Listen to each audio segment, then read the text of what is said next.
Some of the movies we talk about have opinions fueled by nostalgia if they're good, or reputation if they're bad. Of course, everything's subjective when speaking about how you feel about a movie. It can be tied to events in your life that make you happy or sad. You can enjoy it on the strength of an actor, writer, or director you enjoy being involved, or hate it for those exact reasons.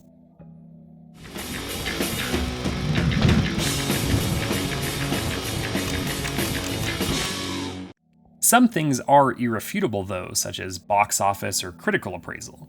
Van Helsing was the culmination of what Stephen Sommers had been working towards with tales of fantasy like The Adventures of Huck Finn and The Jungle Book, as well as monster movies like the creature feature Deep Rising and the first two Brendan Fraser Mummy movies. While it did pretty good money at the box office, it's not exactly held in high regard by critics or moviegoers. Compared to the Tom Cruise Mummy flick and the other attempted reboots like the Wolfman and Dracula Untold though, it's a hell of a lot of fun. It's easy to overlook now, but Van Helsing was a, excuse my choice of words, monster of a property. It had action figures, animated spin-offs, a comic spin-off, and even a video game released on PS2, Xbox, and Game Boy Advance. The PS2 and Xbox versions got a Devil May Cry-like affair that is somewhat of a hidden gem amongst the console generation, and while the GBA version had to be drastically altered, it too is a fun time, if a much shorter outing. Man, I miss getting those kinds of games with the same name but completely different versions based on the various consoles of the time.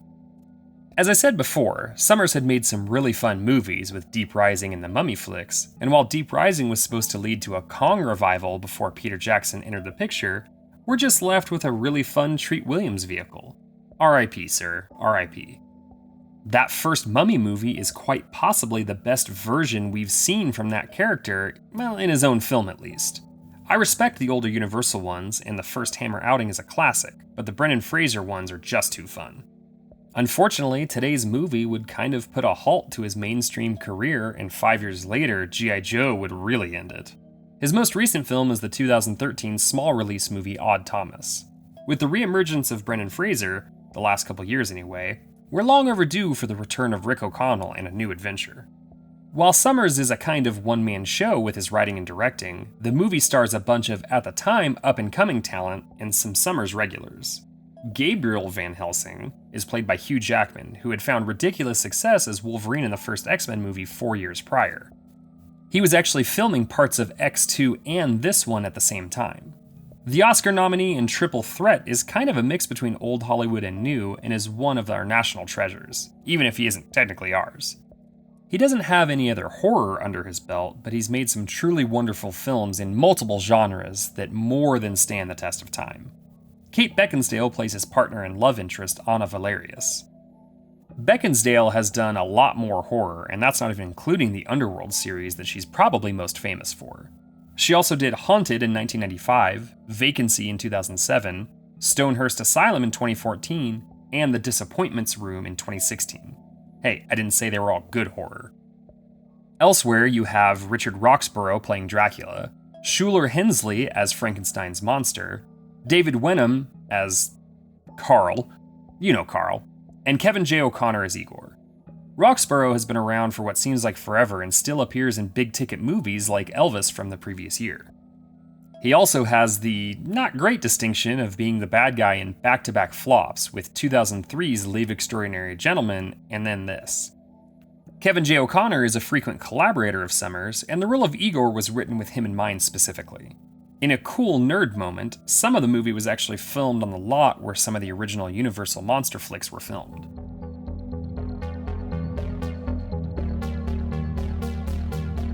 The movie opens up with a wonderful black and white prequel chapter set in Transylvania where Frankenstein, Igor, and Dracula are creating a monster. It's alive! Frankenstein's monster, to be exact. Dr. Frankenstein goes against Dracula's wishes and he's killed for his trouble.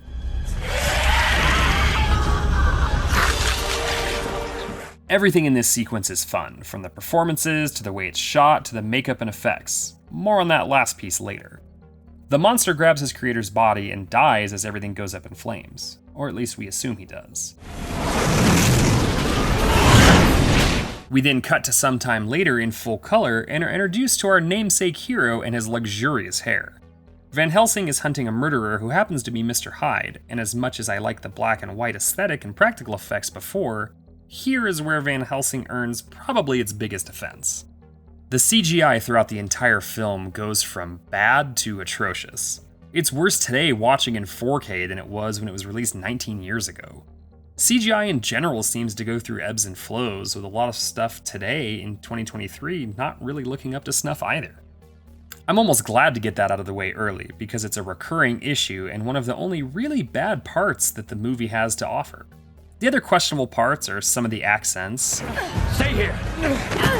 You stay here! You're trying to kill me! It's a little too long, and yeah, some of the acting isn't perfect, but what are you looking for here? Acting was actually something that could be overwhelmingly powerful in the older monster movies, and even some of the scenery chewing in the Hammer films, but in 2004, we're looking for blockbuster action, and this movie doesn't disappoint. After Gabriel dispatches the villain, he's sent to Transylvania by the Vatican, more specifically the Order, to kill Dracula, but also protect a pair of siblings that are the last of a line of a prestigious family. Van Helsing is in the Order and has been forever because he was dropped at a doorstep and has no memory of his family and fears he has sin inside. Anna, played by Kate Beckinsale, and Velkin are those two siblings, and they're in Transylvania to kill one of Dracula's soldiers, a werewolf. They seem to succeed, but Velkin is bit and lost in the river where he and the creature fell.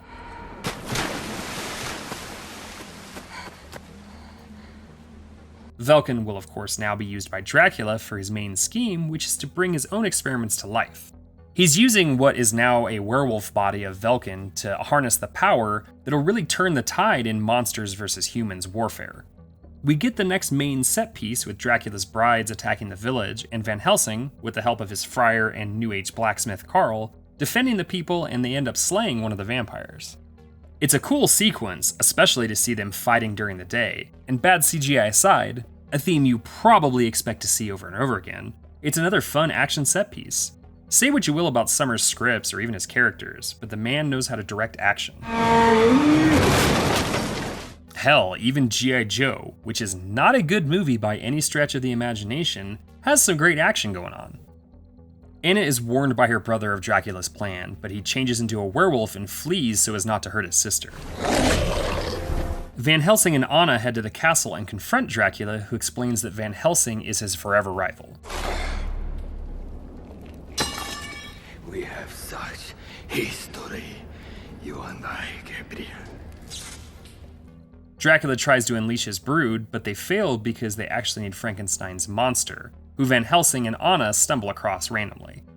The design and performance of the Frankenstein monster are particularly unique here. It's almost like a mix of Robert De Niro from Kenneth Branagh's version and the late great Peter Boyle from Young Frankenstein. The performer is Shuler Hensley, and he's actually played the creature on film and stage before.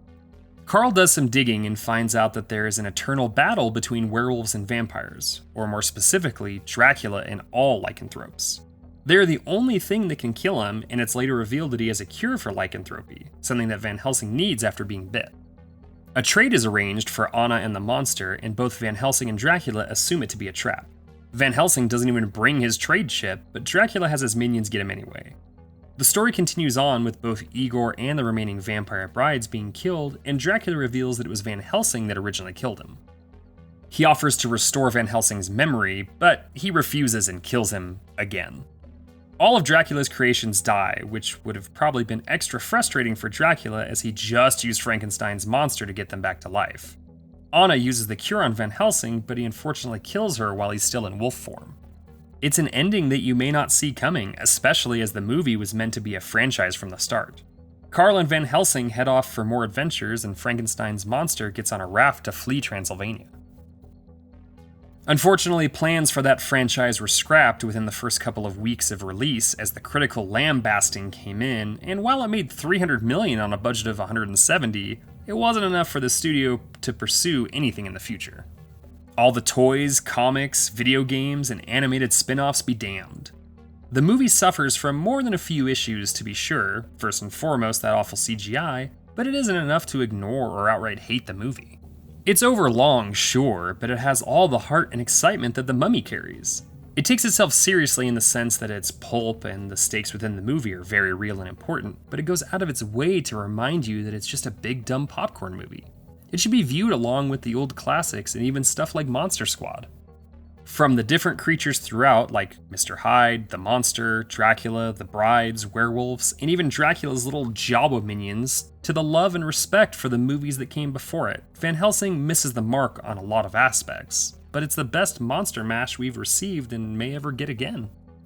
Even a failure can be fun and rewatchable, and Van Helsing deserves to be reappraised and shown to a newer, younger generation to keep them interested in the classics, and maybe to see what else we can get in the future.